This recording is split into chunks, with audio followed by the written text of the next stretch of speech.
And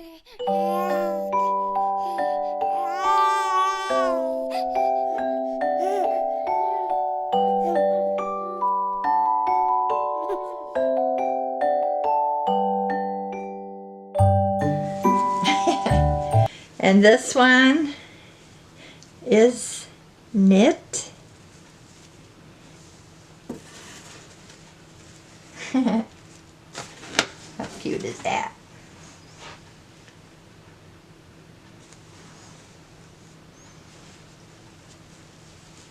And this one, this is pretty color, mint. Something different. Well, that's for a bigger head. Well, we'll try it anyway, but yeah, it's not. It's for a bigger head. And then these two little booties. And these. And these. So, yeah, these.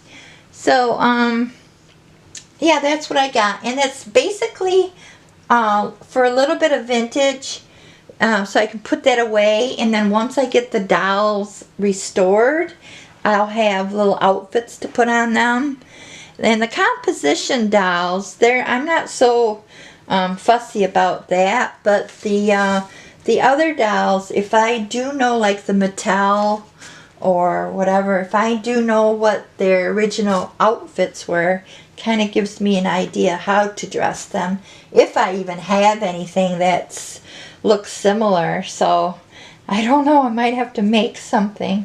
I have some doll patterns by my sewing machine, so maybe if I don't have anything, I'll have to whip something up. I'm not sure yet, but I'm, trying to restore them. So, but, and like a lot of this stuff, it does, you get it, at a reasonable price, but you do have to fix it. So, but it's okay, because at night I like to be doing something, and buttons and all that stuff and is good. It's all good. And, so, she's just the cutest thing. So, so yeah, so that's the vintage stuff that's going to get put away. Most of it is. A couple things I might keep out, but, most of it will get put away for the dolls, for the vintage dolls. And those composition dolls I have over there go back to the 30s and 20s, or I think 30s is the oldest one. I'm not sure. It's hard to say. I don't have a doll book, collector's book. And so, but I do have to get one of these times. If I see them at Goodwill or whatever, that'd be great, wouldn't it? So, my friend has commented a few times that about I've had such an interesting life.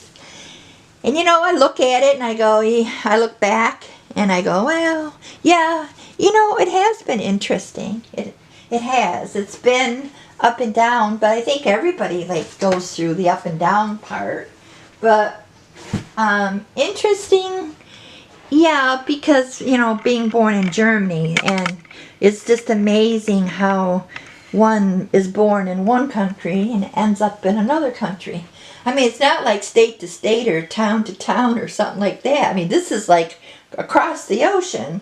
So it is kind of, it's a miracle actually, but it is kind of just amazing how some people never move far from where they grew up. They just always are in the same place. And that's so cool. That's like almost better. And then some people, like me, come from Germany. So my friend says, you don't have an accent. It's hard to believe you're from Germany because you don't have an accent. And so I said, well, that's because I was 5 years old. And you know, like we were not military or anything like that. We were immigrants. We were coming over. We were actually refugees, actually. But I mean, my aunt and uncle had met Americans, so the Americans were over in Germany, and they got to be good friends and wrote back and forth and whatever, and finally set up where my aunt and uncle came to America and to visit, just, you know, just to visit, and they just loved it. So of course, you know, they got their visas and moved here. Then a couple of years later, they sent for my grandmother, who in German is Oma, and so they sent for her, and then, well, you have to get sponsors, and you have to go through all the visa process and all that. So they did. They got that for my grandmother. And then last was my mother and myself. So at the time, I was like 5 years old. And when we came over, it was in the winter. It was in December. We came across that ocean. In December, it was so cold. You know, certain things you remember and certain things you don't. But that's one of the things I remember. I remember it was cold because they were saying if you're seasick, you should go get some fresh air. And I remember like going up and it was so cold coming across the Atlantic. Oh my gosh, it was so cold. And but you know, I was seasick and everything, and my mother was too. And she was throwing up, and I was throwing up, and But anyway, I do remember, so I thought I would start a little bit. I was going to save it for Sundays and do a Sunday thing, but I think I do whenever I can remember. That's a good thing, whenever you can remember. So I do remember bits and pieces before the age of 5. You know, we lived next door down from a hospital, and you call it the Krankenhaus. And that was, I would like look up at it. I remember that. But the nurses would open up the windows and throw a little, not throw, but drop a little, in a napkin. Maybe it was cloth, but they would put candy in there and they would drop that down. It was like candy was like OMG at the time. And it was, you know, in the 1940s. So that was like nobody like had candy, right? So if you got candy, that was like a big deal. But anyway, so I do remember, you know, things like that. And then whatever you can remember, like, you know, up till 5 years old. And so, but then what happened was my mother, let's see, my mother would write this little book. She called it a report, but you know, it's a little book, and it's all about her first 29 years, because when she was 29 is when she came here. And so she calls it a report. But anyway, so with this, I mean, I'm not going to bore you with it all because of names and all that. They're all Polish and German and all that. But when we came, why I don't have an accent, I think, because when we came over, I remember my mother saying they were all going to night school, because that was what you had to do at the time. You had to go to night school, you had to get a job, you had all these things you had to do. You had to learn the American way, you had to learn English, for your citizenship test, you had to be able to read, write, and all that stuff. So they were busy learning all that, and they were focusing on talking English. So me, 5 years old, I only knew German, what a 5-year-old would know. So we came and we lived with my aunt and uncle and cousins. So they were all American speaking. I don't know where this camera left off, but So my girlfriend, she came from Greece, and her parents continued to talk Greek. And she can speak and understands the two languages. So I wish that that would have went on with me, because I understand German, but I could carry on a conversation that is very like what a 5-year-old would know. I could do that. It would be very simple, but big words, long words, or sophisticated words, or words of different dialects, because Germany has different dialects. I wouldn't know slang, or I wouldn't know, I would just know the basics. The noun, basic noun, like a dog is a Hund, and I would know things like that, but I couldn't like speak it like right along. I couldn't do that. So anyway, but she can. So I always thought that that was something that I missed out on by my family not speaking, continuing to speak German with me and making me speak German with them. So that would have been nice. But anyway, so yeah, we came over in to America, and I was 5. And like what I remember is like I had earaches. That I remember. I remember falling in the river. We had a river. It was not a huge river, but I fell in the river. I was told, always not to go to the river. So of course, what do you do? But you go to the river. Well, I fell in, and I remember that because I was like drifting down, or bouncing around, and there was roots of a tree on the side of the bank, and I grabbed the roots of that tree trunk, and I hung on to that and pulled myself out of the water, and went running home crying and got a spanking for doing that. So, but I do remember that, and that wouldn't be the last time I fell in the river either. I'll tell you about that later. Me and rivers don't get along. So anyway, I was brought up and raised by Oma, my grandmother. I was raised by her. And then, like I said, my aunt and uncle came to America. They would always send like care packages because we were basically poor over there. And so they would send me dresses and things like that. So I always had a few nice little dresses. And that was because of my aunt and uncle sending them. But I asked several times where my mother was, and they said she was just in another part of Germany. But I really don't remember her a whole lot. I do have pictures though, and it, what she looked like at the time and whatever, and when I was born. And my father and her divorced. So I was 6 months old or so when they divorced. So after that, she just went on to go, work or wherever in another part of Germany. And my father, he was not, I tried to find his kids or relatives of him on Facebook. And I put out a message to a couple people that had the last name similar or same.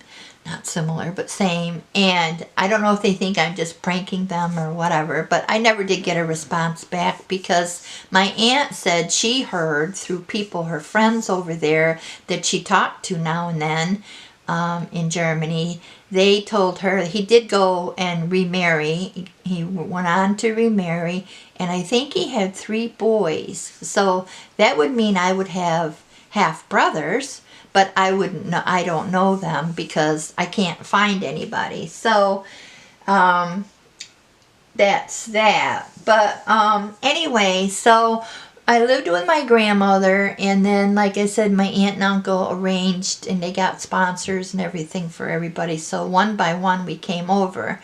So, and my grandmother was here, my aunt and uncle first, my grandmother after that. And then in December, my mother and I came, and we had one trunk, and it was both of our clothes and stuff. And that was when my first doll was packed in that trunk.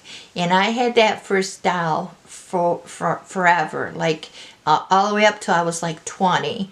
And my ex-husband, in one of his fits, picked the doll up and threw it. And it was a porcelain doll, or yeah, porcelain, ceramic porcelain, but from Germany. And he threw it up against the wall, and it busted.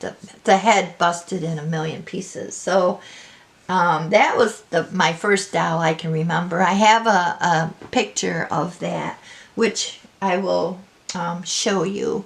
But so yeah, back in the 40s, Germany was a depressed country. It had a dictator ruler, Hitler, and Stalin and all that. I'm not going to bore you with the history of it because a lot of people don't care for history, but that country was under dictatorship, and the people were starving. They didn't have jobs. They had to do things to get money each week, but it would be like $1. That's like $100. The worth of it. It would be like my grandmother said, for extra money, she would wash down dead bodies, the different corpses that was in the funeral parlors, that she would help them out on it 1 day or 2 days a week or whatever it was, and she would wash the bodies and stuff like that. But people did all sorts of things to make money, and it was maybe only $1 or something, 50 cents or something like that. But I mean, you could work all day for 50 cents back in those days, and times were really rough. So basically we were refugees. We're just getting out of a bad country and coming to America, the land of freedom and all that. So but that was my early, up to 5 years old. And so the next video, let's see, to finish off the 5-year-old. So it was Hamburg, Germany, outside of Hamburg, Germany, where this took place. And I never did meet my father or anything like that. But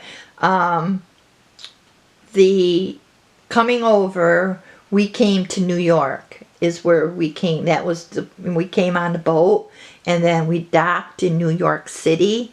And that was the Ellis Island days in the history of it all. Those were the days of Ellis Island. So it was 1954. And they welcomed the immigrants, but you had to follow the rules, and there were strict rules that you had to go by, and then work on getting naturalized and all that stuff.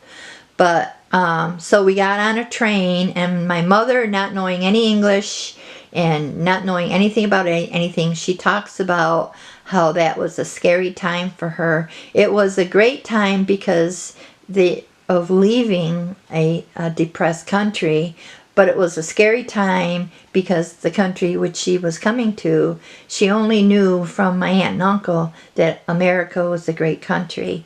So that was her hope, and everything that belonged to her was in that trunk, and me. And she sat there and she waited. She said she would just sit there and just cuddle me and rock me because she was waiting for the train, and she had just gotten so sick. So she was weak from being sick from on the boat. So she wasn't really feeling all that well, and it was a kind of sort of a miserable time. But on the other side of all that, it was a sign of hope, and everything was going to be better. And I guess my aunt had gotten a job in a textile mill, and she said that my mother would have a job there too. My uncle, he had a job in a tannery. If you all remember, like Buster Brown shoes, some of you probably won't remember that, but they were, Buster Brown was like all leather shoes for kids and stuff. But they worked in a factory like that. But it was back in the 50s where there was factories, and we made a lot of things here in the United States. That all changed later, but those were the hopes, and those were where things looked, you know, promising and everything, where my aunt and uncle had arranged everything. My grandmother had taken up housekeeping for a couple people, and my mother was going to get a job at textile mill, and me, I was just going to fight with my cousins. So they would chasing me around and put snakes down my back and do all sorts of weird things when I got here. But yeah, welcome to America. But that is growing up with boys. So anyway, so that is up to 5. So I'm making a note here that I brought you up to date up to 5. And so, yeah, you don't remember much, you know, when you're like up to 5. A few things you remember, but we didn't like have like a lot of parties or get-togethers or family things that I could remember. So there wasn't a lot to remember, actually. But, and then the everyday stuff. I mean, the most I can remember is the candy. So that's a big deal, right? But anyway, so yeah, that's it. So it's a short video today, just kind of like a little intro on coming from Germany to here. And I know my boss at where I worked at the hospital, her choir sang in a church over in Germany, and they would book them for every year that they went over there.